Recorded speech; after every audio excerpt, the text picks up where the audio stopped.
नमस्ते दोस्तों। आज हम जानेंगे इंडिया के कुछ सबसे फेमस इंजीनियरिंग चमत्कारों के बारे में। वैसे आप सोच रहे इंजीनियरिंग तो बस एक बहाना है, असली मजा तो कहानियां सुनने में है। और यकीन मानो, इन इमारतों के पीछे ऐसी कहानियां छुपी हैं जो आपको हैरान कर देंगी। ये बिल्डिंग्स ना सिर्फ हमारे हिस्ट्री और कल्चर को दिखाती हैं, बल्कि मॉडर्न इंजीनियरिंग के भी बढ़िया एग्जाम्पल्स हैं। तो चलिए शुरू करते हैं। पहले बात करते हैं ताजमहल की, जो प्यार का सिंबल माना जाता है। ये सिर्फ प्यार का सिंबल नहीं, बल्कि इंजीनियरिंग का भी एक जबरदस्त नमूना है।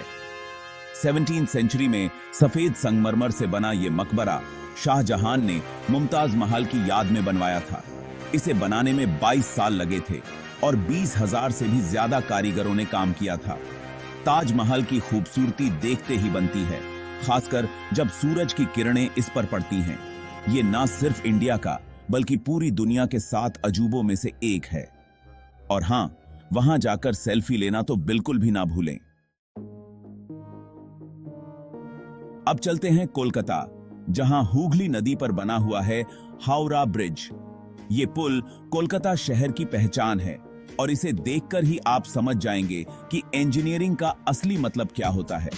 ये पुल इतना मजबूत है कि हर रोज लाखों गाड़ियां और हजारों लोग इस पर से गुजरते हैं। हावड़ा ब्रिज को बनाने में करीब 6 साल लगे थे और ये 1943 में बनकर तैयार हुआ था। इस पुल की खास बात यह है कि इसे बनाने में एक भी नट बोल्ट का यूज नहीं किया गया है। हावड़ा ब्रिज की लंबाई करीब 705 मीटर है और ये हुगली नदी पर एक शानदार नजारा पेश करता है। रात के समय जब इस पुल पर लाइटिंग होती है तो ये और भी खूबसूरत लगता है। हावड़ा ब्रिज न सिर्फ एक ब्रिज है, बल्कि कोलकाता शहर की धड़कन है। अब चलते हैं मुंबई, जहां अरेबियन सी पर बना हुआ है बांद्रा वोरली सी लिंक। ये ब्रिज मुंबई शहर की रफ्तार का प्रतीक है। पहले बांद्रा से वोरली जाने में घंटों लग जाते थे, लेकिन इस ब्रिज के बनने के बाद यह सफर सिर्फ 10-15 मिनट में पूरा हो जाता है। बांद्रा वोरली सी लिंक को बनाने में करीब 5 साल लगे थे और यह 2009 में आम जनता के लिए खोल दिया गया था। यह ब्रिज करीब 5-6 किलोमीटर लंबा है और इसे बनाने में नई नई टेक्निक्स का यूज किया गया है। इस ब्रिज को तेज हवाओं और समुद्र की ऊंची लहरों को सहने के लिए खास तौर पर डिजाइन किया गया है। बांद्रा वोरली सी लिंक मुंबई शहर का एक नया लैंडमार्क बन गया है। रात के समय जब इस ब्रिज पर लाइटिंग होती है तो ये देखने लायक होता है। इस ब्रिज से आपको अरेबियन सी का खूबसूरत नजारा भी देखने को मिलता है। बांद्रा वोरली सी लिंक मुंबई शहर की तरक्की का प्रतीक है। ये ब्रिज मुंबई के लोगों को समय बचाने में हेल्प करता है और उनकी जिंदगी को आसान बनाता है। अगर आप कभी मुंबई जाएं तो बांद्रा वोरली सी लिंक पर जरूर घूमने जाएं। और हां, वहां जाकर बांद्रा बैंडस्टैंड देखना तो बिल्कुल भी ना भूलें। चैप्टर 5, लोटस टेम्पल, संगमरमर का कमल। अब चलते हैं दिल्ली, जहां बना हुआ है लोटस टेम्पल। ये मंदिर अपनी अनोखी बनावट के लिए जाना जाता है। जैसा कि इसके नाम से ही पता चलता है, ये मंदिर कमल के फूल के आकार में बना हुआ है। इस मंदिर को देखकर आपको ऐसा लगेगा कि जैसे एक विशाल कमल का फूल पानी में खिला हुआ है। लोटस टेम्पल को बनाने में करीब 10 साल लगे थे और ये 1986 में बनकर तैयार हुआ था। इस मंदिर को बनाने में सफेद संगमरमर का यूज किया गया है। इस मंदिर में कुल 27 पंखुड़ियां हैं, जो कि 27 अलग अलग दिशाओं में खुली हुई हैं। लोटस टेम्पल ना सिर्फ एक मंदिर है, बल्कि एक मेडिटेशन सेंटर भी है। यहां आप शांति और सुख का अनुभव कर सकते हैं। इस मंदिर में हर धर्म के लोग आते हैं। लोटस टेम्पल को देखकर आपको इंडियन वास्तुकला पर गर्व होगा। अगर आप कभी दिल्ली जाएं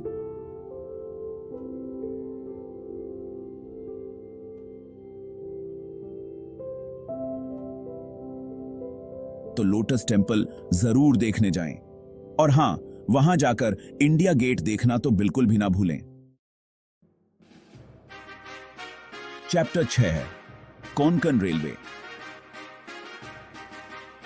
पहाड़ों को चीरती हुई। अब चलते हैं कोंकण रेलवे, जो कि इंडिया के वेस्टर्न कोस्ट पर स्थित है। ये रेलवे लाइन अपनी खूबसूरती और इंजीनियरिंग के लिए जानी जाती है। ये रेलवे लाइन करीब 760 किलोमीटर लंबी है और ये महाराष्ट्र, गोवा और कर्नाटका राज्यों से होकर गुजरती है। कोंकण रेलवे को बनाने में करीब 7 साल लगे थे और ये 1998 में बनकर तैयार हुआ था। इस रेलवे लाइन को बनाना बहुत मुश्किल था क्योंकि इसे पहाड़ों, नदियों और घाटियों से होकर गुजारना था। इस रेलवे लाइन में कुल 2000 से ज्यादा पुल और बाइबादी सुरंगें हैं। कोंकण रेलवे न सिर्फ एक रेलवे लाइन है बल्कि एक इंजीनियरिंग का कमाल है। ये रेलवे लाइन मुंबई को मंगलोर से जोड़ती है और हर साल लाखों लोग इस रेलवे लाइन से सफर करते हैं। कोंकण रेलवे को देखकर आपको इंडियन इंजीनियरिंग पर गर्व होगा।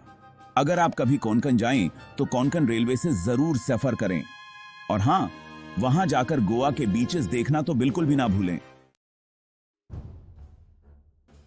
Chapter 7, statue of unity.